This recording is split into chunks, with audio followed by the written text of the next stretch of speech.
All right, project management. I want to ask, like, is your expertise rewarded or appreciated at your work?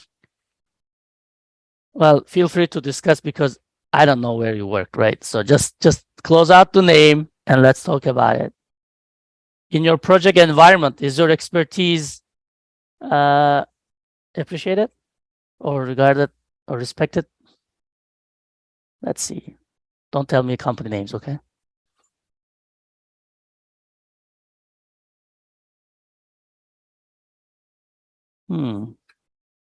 Let's see. I know it's difficult, right? Who works in a project environment? What is a project environment? Yeah. Let's see how this project team is communicating. Let me know if you can't hear the sound. Yeah.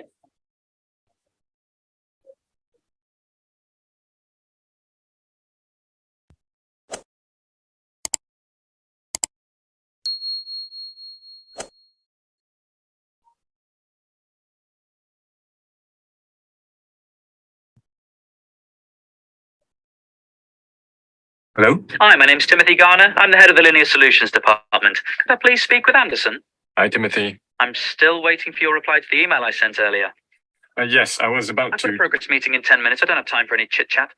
I did some research on the internet, and I think we need to use a right angle for the Council Square project. Yes, we do. I'm actually working on it. I'm pretty sure we need it. As a matter of fact, having thought about it, I'm convinced we do. I'll propose that in the progress meeting. Yes, we will need a right angle for the square project. As I said, I'm actually working on it. Oh, I need you to find out how big a right angle is. It's 90 degrees. That doesn't sound right to me. Isn't it 100 or something? Surely it's a round number. No, it is exactly. May need to double check this with Williamson. Out of curiosity, how big is a left angle? That must be the one that's 90. There's no such thing as a left angle. Obviously, we wouldn't be using a left angle. That just wouldn't be right. So if you have already used any, you need to write them right away.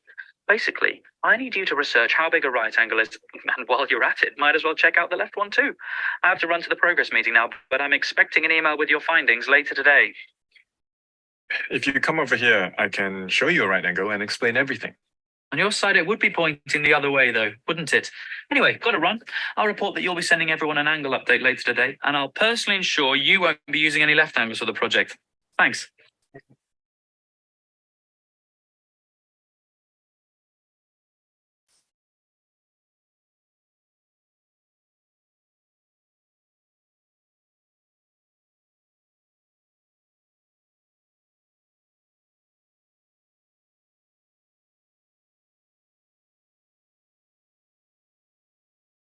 Make sure all the right angles are all right.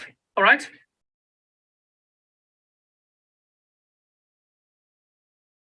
It's like something like that. What did you like about it most? I'm sitting right across from each other. Sorry, I couldn't hear.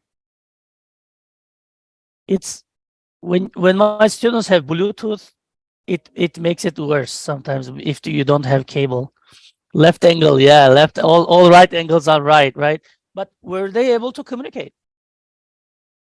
Not really. Look, it's not about Slack or anything, right? It's about the communication. So they use text, email. He's going to get a progress meeting, calling, texting, right? Everything, but no communication, I guess. So communication is not about the tools. It's about our mindset, right? Not a good communication, yeah. So similar things happening in the project environment. So I want you to look at this and tell me, what are you seeing? Just let's spend 1 minute working on that. Yeah, one-sided communication. Well, by the way, when you make it one-sided, is it a communication? Right? One-sided is not really communication. Communication is two ways. So let's look at this one. Why do we care about that in project management? What are you seeing in this? So let's just digest for a minute, okay? So that's, I want to start from here. from this one. What the customer really wanted, right? Projects always start with a customer request. Customer wants you to do something and you start doing it, right? And then what the customer needed, that's their need, what we call, right? And then they explain, we tell them, hey, can you explain it to us? So we switch from this to that, right? And then we say, that's how the customer explained it to us. Wait a minute. There's a tire over here, right?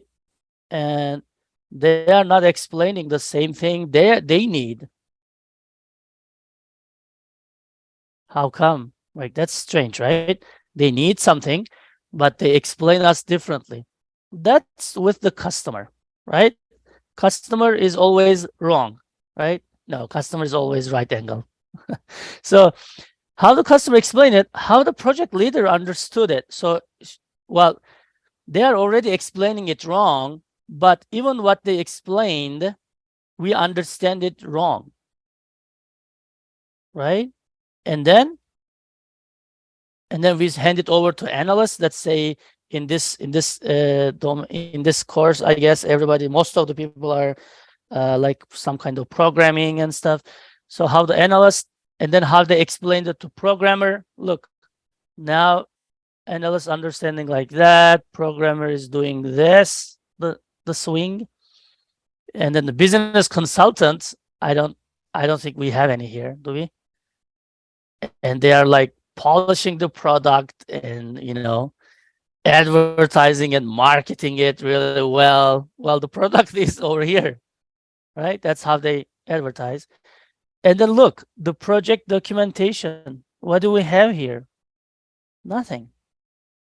When next time we want to do the project, a smart team member will ask, wait a minute, we do this project every year. What did we do last year?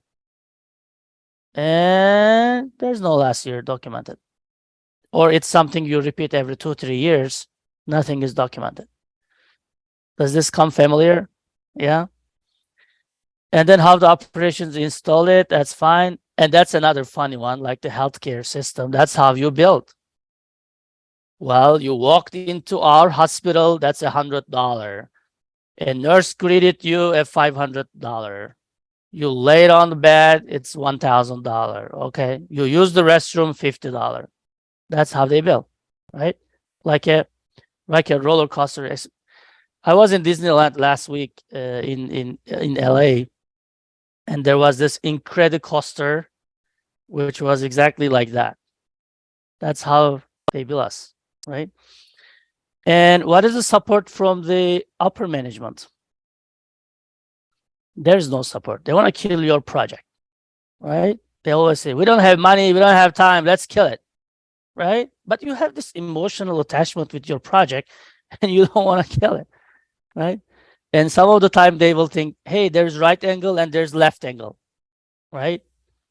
Well, that's kind of funny, but they will not have your expertise most of the time. Well, some high-tech heavy companies like, you know, of course, Google, Apple, and stuff like that, they want to promote the technology person to the management positions. That's what I see more and more. Like if there's a core competency in the business, they just don't want to like have an MBA on it. They want to have someone like you guys, like coming from engineering department, engineering education, right? Maybe with an engineering master's degree, and then put them in a management level, leadership level of the company. That's the trend mostly, not only an MBA, right? But anyway, most of the time, no support. And let's not forget where we came from. We came from this. So customer needed this. I don't really blame them. They described it like this to us, but I blame everything in between. Okay? I never blame the customer. I blame everything else. Let's talk about this for a few minutes. Why the customer is really not being able to explain what they needed. Let's see, programmers. Why they can't just explain this tire swing to us, but do this. So I know, at least in my line of work, doctors a lot of time will give you their solution to the problem and not describe the problem they're having, which leads to some incorrect assumptions. Oh, doctors? Oh, you are in the biomedical. That's why. Okay. So are you blaming doctors? What was that? Sorry? Are you blaming doctors not being able to explain? Because I'm not blaming the customer here. Fair point. Let's not blame them. What did you do when you think like they may be describing wrong? I think you're supposed to ask probing questions about the problem and try to get to really what the root cause is. Exactly. Exactly. So that's exactly very good point, Jacob. Thanks for sharing this personal experience. Most of the time, you will never get a need described as you want it as a biomedical engineer, as a computer scientist, computer engineer, industrial engineer, any engineer. Nobody will be able to describe what they need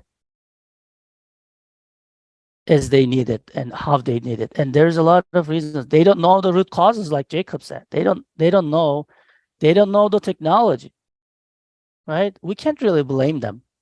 But we want to probe questions, make surveys, approach them from different angles, maybe one survey, one face-to-face meeting, one on-site visit, right, to the hospital, just looking at the patient and the doctor relation and how is that process in the hospital, maybe go a site visit, right? And then observe yourself what can be the need. And then combining all these different angles, now you can melt them in a pot and then say, doctor, is that probably close to what you needed? And probably they'll say yes, because after this work, all this work, you will be able to nail it down. Sometimes we do this, like customer says something and then we try to do it. And then they say, oh, I really didn't mean that. Well, that's exactly what you said. Well, I said it, but that's really not what I needed. Customer is fine, right? We are the ones spending the money, effort, all these hours on the product. And if we come up with the wrong product, that's bad. So we really need to approach the customer from different angles, try to understand what they need physically and in their mind. Sometimes they just wish to have something, right? So that's also legitimate too. Well, I'm coming from a military background, as you all know. I would like to have a flying tank. Well, I can wish for it, but I don't know if any company will do it. But I can wish for it, right? Okay, so need is like, I think Dr. Jared also mentioned this in the introduction last week. Need is that's all starts there, need. But sometimes we don't know what we need really and how the technology meets our needs. That's the job of the company again, anyways, like this part, to find out what you really need, what they really need, and how do you meet. Sometimes they need more things than needed. And you can say, look, if we do this, that's a lot of money.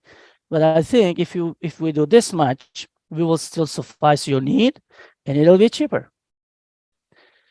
So try to make the customer successful, do not be a pleaser.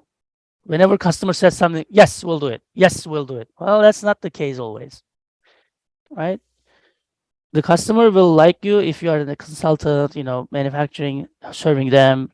They will be happy if you make them successful, if you make successful products. Okay. Any questions, any contributions about that? These are all, of course, the yellow part is the internal communication, like in the video. So we can talk hours about it. But one thing I want you to remember here, don't blame the customer and use probing questions, use different angles like surveys and everything to come up with really how to meet their need and understand their need. That's the takeaway from this slide. contributions? Okay, let me look at the chat for a minute. If I missed anything there, they don't have the, yeah, they don't have the language to understand. Yeah. The technology, they are not up to date. Customers know the result they want to see, but they're not clear with exactly. That's why I was in a training. How many? Yeah, let me say in May, I made some soft skills training with a company like local company in Goodyear. So I asked them, what do you sell? Like they don't know me, and I think this is like my first time being there, and young engineers like you guys. And then I said, what do you sell?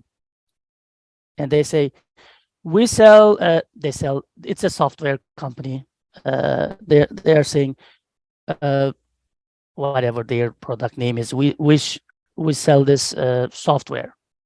I said, I don't think you're selling that. And they were really surprised. No, we're selling that. You don't know. Okay, yeah. What else do you sell? They said, we sell products. Okay. And I said, I don't think you should sell products really nowadays. They were really surprised. Where did this guy come from and what is he talking about? I said, you should sell solutions. You should sell solutions. Nowadays, customers don't want products. We don't want products. We want solutions. Right? That's very different than product. And I think what Wang wrote exact solutions. That's what triggered me. Wang, thank you for writing this. So companies should sell solutions, and solutions to exactly like Meng said, solutions to customer needs. If you just sell a product, that's not really a solution, especially for software companies, right? For software companies, you have to tailor your solutions, tailor to the companies or customers, whoever this customer. And I said, I'm not gonna tell the name, but I said, okay, what is your company name? And they said, this, and this. You see, the solutions are in your name and you don't know it. So the company name is like this XYC or XSZ, and S is solutions, right? They were really surprised. Oh my goodness, we have solutions in our title and we don't think about it. Yeah, we usually don't think about it. Some smart guy, when they established the company, they said we need to sell solutions, but it's forgotten, right? So we gotta sell solutions, guys. All right. Hopefully a good discussion so far. Thanks for the contribution. So what's definition project, right? So a temporary endeavor undertaken to create a unique product, service, or result, right? So that's project definition from PMBOK guide. If you want to be PMP certified, which is a little bit of expensive, I think it's around 500. I don't know if any recent takers PMP examination, it's around 400, 500 certification. They have a PMBOK guide that you need to study, and most of my citations or slides come from there when there's a definition or something like that. So it's a temporary endeavor undertaken to create a product, service, or result. Right? So I don't want to memorize this. I don't want you to memorize this, but let's analyze this. So it says it's a temporary. It's to create. And it says unique. Product, service, and result. So every word here means something. Okay, sometimes we really pass fast the definitions, but definitions contain a lot of good information. So it says temporary. What do you understand? Well, temporary means you have a starting date and an end date. It shouldn't go forever, right? That's number one.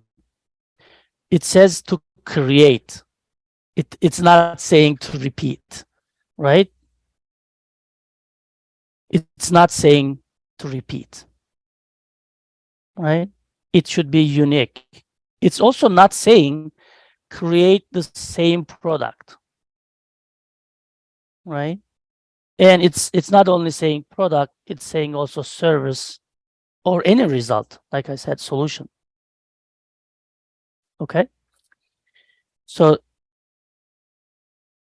and this is This is not permanent, right? So do you understand how much good information is in the definition? So that's project.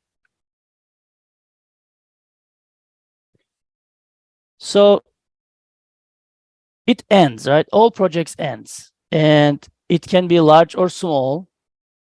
So sometimes we think that if the budget is $1,000, that shouldn't be a project. No, that's still a project, right? Still a project. It just has a small budget, $10,000, $20,000. It doesn't have to be $1 million project.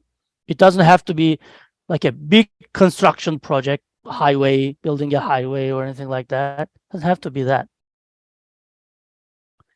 It can be long time. It can take long or short, okay, to complete it. And it's not a routine operation, which means it shouldn't be a repetitive operations.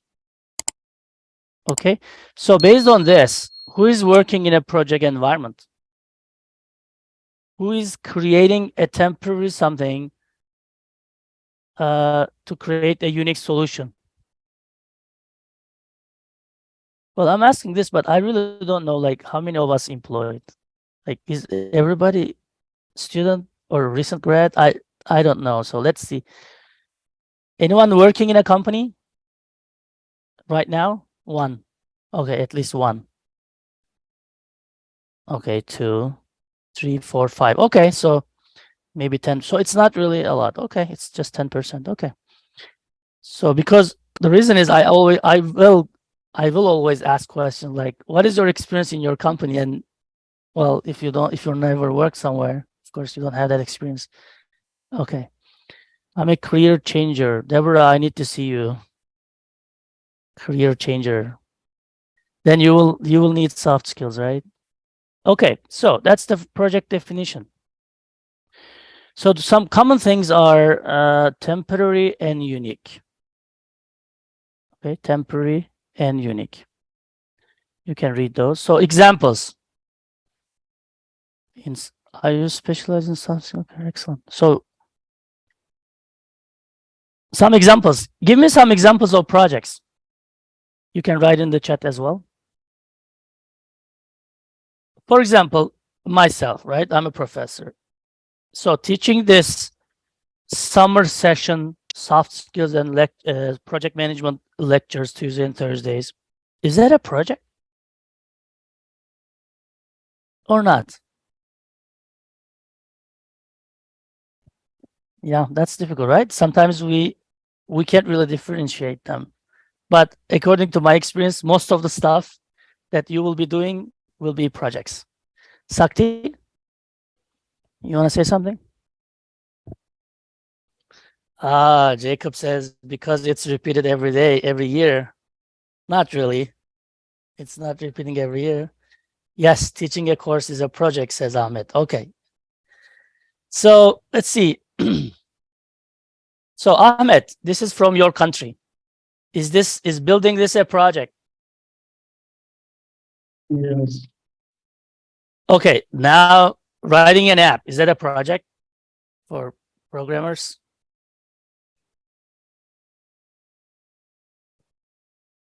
It's a project too. Yeah, it's a project. How about teaching a class? It's a project as well. And one of the comments Jacob did, which I agree to some part, it's if you're repeating that project, I mean lecture or course, let's say, some might think it's a project. It's not a project, it's a routine activity, but it's not. First of all, students change. My schedule changes, time changes, so content changes, right? We don't want to change it a lot, like make it a different course, because we want continuity. But assignments change, right? Exam questions change, so it's a project as well. How about taking a course? Can you think of it as a project, like being a student in a course?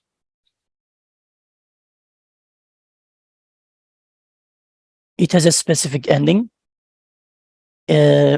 there is deliverables in the project, right? There's assignments, there are quizzes, and when professors enters the grades on Canvas, it's done, right? Unless you have a incomplete score. These are all examples. So why I have this slide? So don't think if you are working on the computer, it's not a project. It doesn't have to be a construction. Don't think that if you are doing the, for example, you are, let's say, planning a conference every year. That's a project. Let's say you are planning a visit to China every year for your company. That's a project. It's every year, but it doesn't mean repetition. Repetition means like if you are in the company and doing the same thing every day, right? You're a car manufacturing factory and you're installing the tires and screwing it. That's not a project. You're doing everything, the same thing every day, right? That's a repetitive task.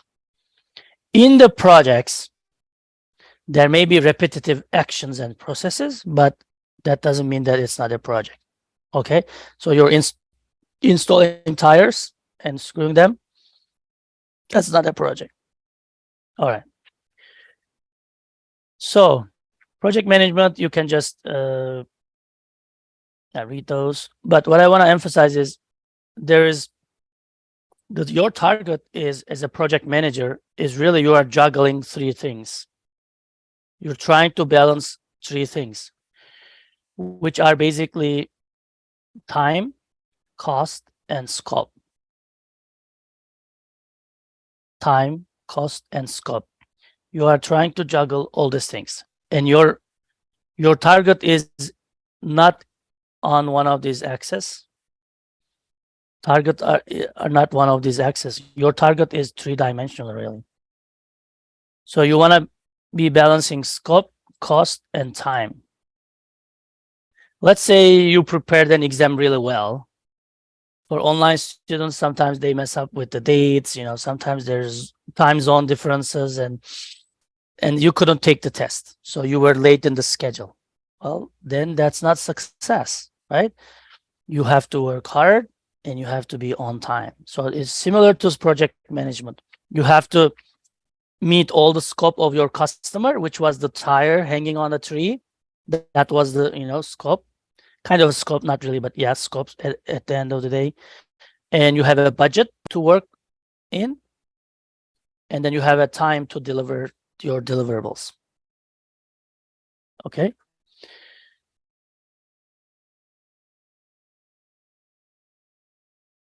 So what is it not? The only thing I want to say here is sometimes when I see like companies have, hey, you know what? We have a new project management software like Monday.com or anything like that, right? Microsoft Office, Primavera. That's not the solution. Project management is also in your mind. It's a habit. It's a culture in the business. Just downloading one software is one step, but it's not going to solve all your project management problems. Sometimes companies hire a project manager and think that the entire company will be a better project management. No, it'll take time. It's a culture. So you need to work on culture and methods and skills and understanding of the people. Okay. So project manager is the guy in the clip, right? Trying to understand all the physics, all the science, and trying to deliver on time, try to tell people what is the right angle, right? So you work with everyone, with the customer, your boss, stakeholders, anyone that has a say in your project. So really your success, project success lies over here. It's not only the users, right? Of course, we are meeting the need of the user, right? Yeah, of course, that's right. But to do that, you are working with your business and maybe other businesses as well, and your suppliers too. So you have all these complex components and supply chain going on, and your project lies, if you can juggle all these things, that's what they look for. Okay. If you have a good company, but very good customer portfolio, but you couldn't really agree with suppliers, like what to supply, when to supply. If you're failing that part, the project is not successful. Okay. So it's not only customer, I want to say. Everything starts with the customer, but to meet the need of the customer, there's a lot other things going on. All right. We are almost there. Contributions so far? So no one is project manager right now. Are you? Any of you project manager? Oh, Ariel. Okay, Ariel. Let's see, Ariel.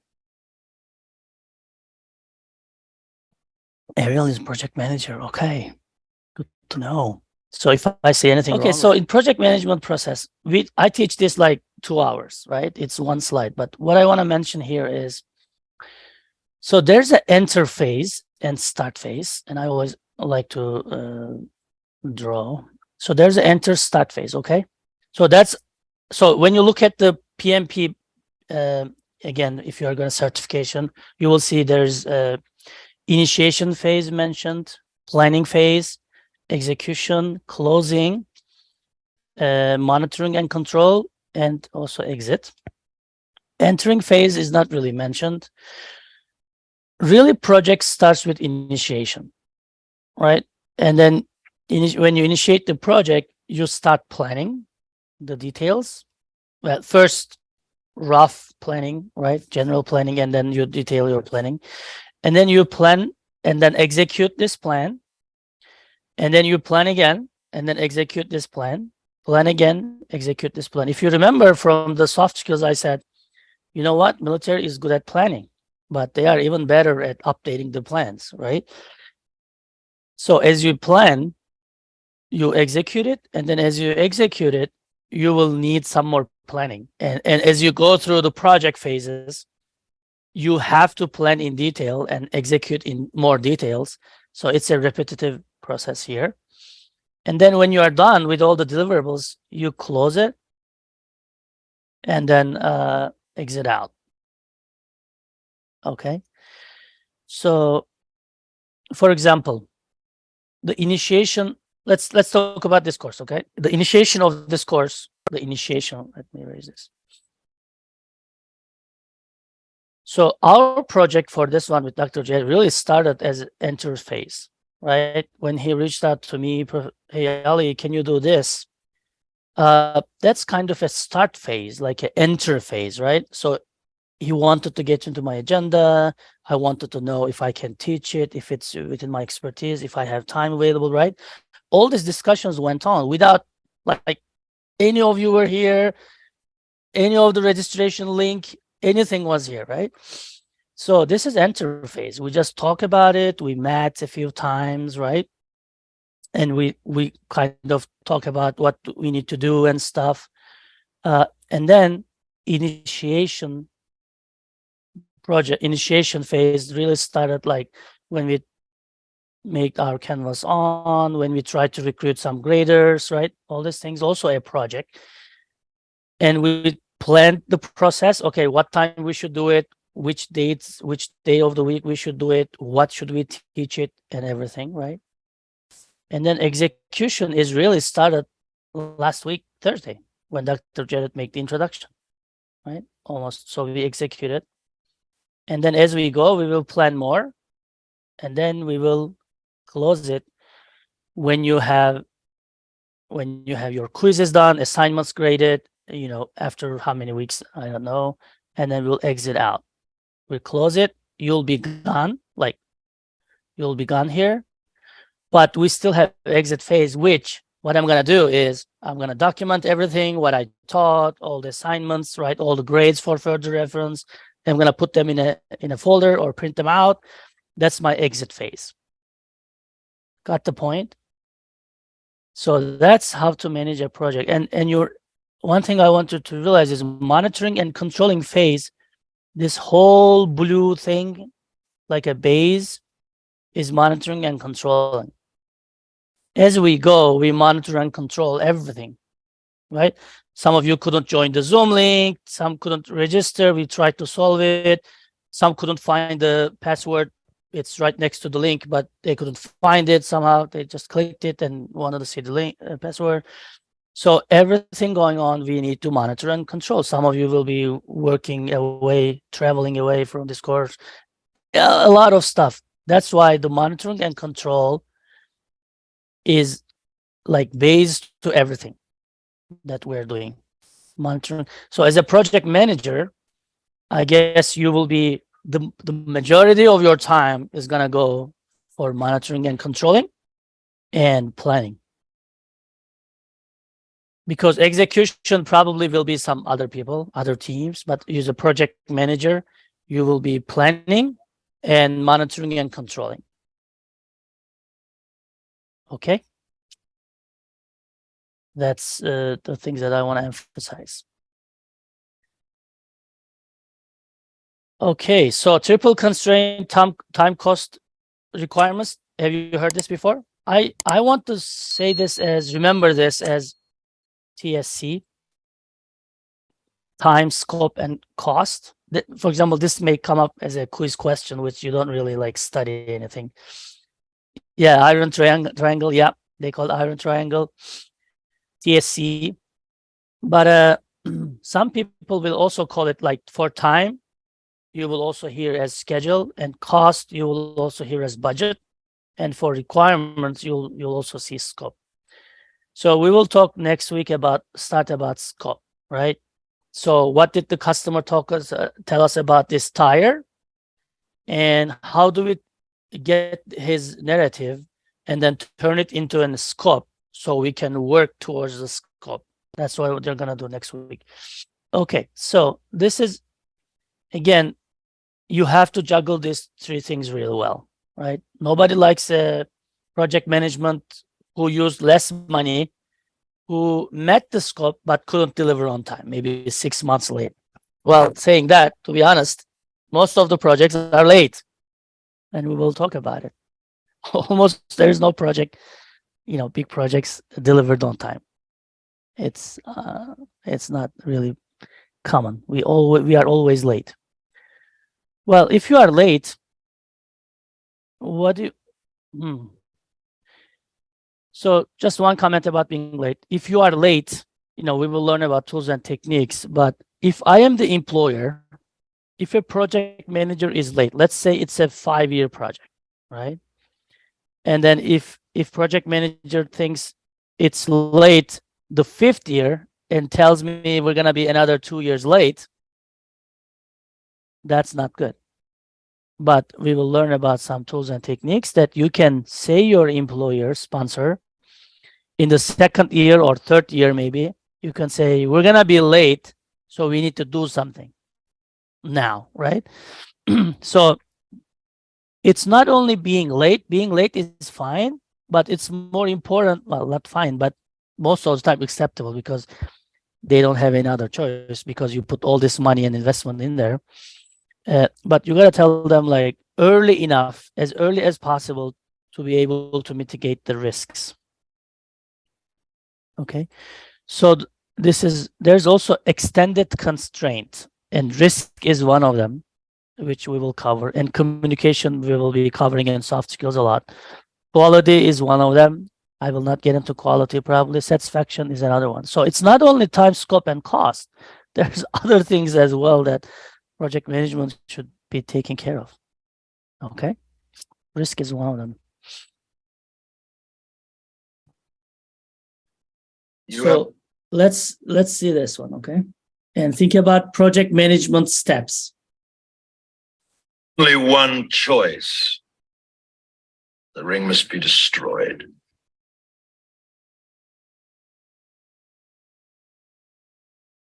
So as you can see the some of the highlights for a project management here.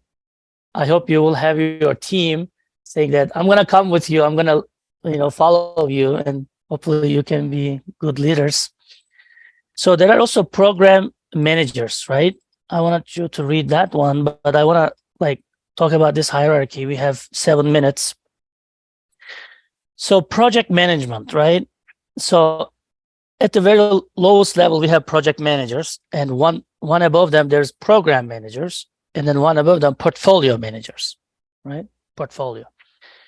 I'm saying this kind of a hierarchy because sometimes you will see projects with no program manager. Sometimes you will see program managers with no project managers under them. Okay. That's why you don't see this. It's not a rigid thing, but if there is, it'll be portfolio, program, and project. Right. For example, when Dr. Jarrett was describing this, what did he describe? He described the EPICS program, right? If you remember his slides, he talked about program, which is this level, right? And if you remember today, when I was talking about my part, I said, I'm not really knowledgeable and responsible from what's going on with the sponsors. I'm more like lectures and assignments and make sure you have the content for soft skills and project management, right? So I'm kind of project manager for this part, right? And then he's kind of program manager, which has more perspective, more, he needs to contact more with other sponsors, the companies, and try to understand which project is better for which one of you. You see? So my role is kind of limited to this. It's not good or bad or being higher level or lower level, but my role is project management for this one. And in his role as an EPICS program director, he has this one and maybe some other projects going on as well, right? That's the hierarchy. And and what I was saying is, you will see some projects sometimes.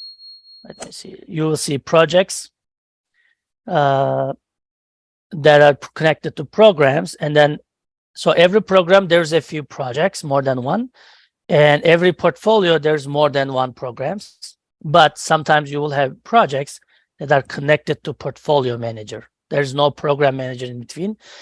And there may be some reasons for those, like if they have really, really big budget, right? If you want to eliminate the bureaucracy a little bit, so you don't really put a program manager in between the portfolio manager. If it needs close attention, right? If it needs close attention, you don't want a program manager in between portfolio manager and project manager, right? If it's really long term, right, then it may be just a lone project connected to portfolio. Okay. And you can differentiate projects and programs. Just quickly in 5 minutes, projects have deliverables. It has started, for example, as a project manager for EPICS program for summer lectures, right? I am delivering lectures, there's assignments, there's times that we meet, there's like last time that you can attend, benefits realized during the project, like you're learning and contributing during the project, like when we teach. It's shorter time scale, right? This is kind of my role, Dr. K. Dr. Jarrett is programs, right? It's driven by vision of end state. Okay. In this EPICS program, what do we want to do, right? So the summer sessions were not here before. So when they thought about doing this, they reached out to me. So it was a vision, right? How can we make this EPICS program better for more beneficial to students, right? There's no predefined path. So think about it, my role as a project manager. Let's say we don't have a set time to meet. It always changes. We don't know what the assignments are. We don't have a canvas site. That's bad, right? That's not a good project management. But in program management, you may have this kind of stuff like no predefined path, because the changes, it depends on business capability. If students request something, then Dr. Jarrett can come up with a new feature of EPICS program, right? I may be including in that one or not. Doesn't matter, right? And benefits realized during and afterwards as well. And it has a longer time scale. Okay, so this is kind of a difference between project and programs. Let's see what I have left. I have only 2 minutes. Yeah, you will spend your time on planning and monitoring and controlling the more. Hopefully Ariel can verify me on that one. Let's see.